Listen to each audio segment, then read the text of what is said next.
Kwa hiyo wakati Maalim anakwenda kuonana na rais, ni kwamba ACT walikuwa hawajui hawa watu wako wapi. Kwa hiyo wakapeleka hiyo hoja kwamba hawa watu waachiwe bila ya masharti yoyote. Jambo la kwanza. Jambo la pili ni kwamba kuna watu kama nilivyosema kwamba wameuawa kwa sababu ya uchaguzi. Kuna watu wameathirika, wameacha mayatima, vilema na wameumia kwa njia moja ama nyingine. Kwa hiyo ACT wakapeleka hoja yao ya pili kwamba hawa watu wafidiwe.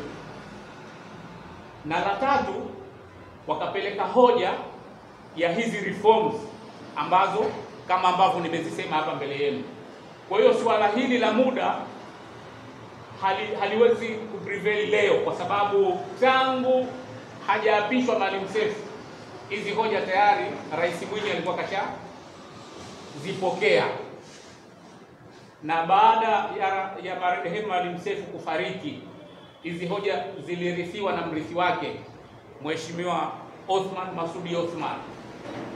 Na mnakumbuka kwamba Rais Mwinyi aliunda kikosi kazi, akakipa hadidu rejea na muda. Kikosi kazi kikafanya kazi yake, kikawasilisha ripoti pale Ikulu, na baada ya hapo ikaundwa kamati nyingine ya wajumbe kutoka ACT Wazalendo na kutoka CCM kukutana kujadiliana kuhusu marekebisho haya ya katiba. Kwa hiyo tulikuwa na muda mrefu na mwingi sana wa kutosha kufanya mabadiliko haya ya katiba na kuivusha nchi yetu kwenye zahma na migogoro isiyo na sababu na kuepusha kuwaua raia zetu bila ya hatia kwa sababu tu ya uchaguzi.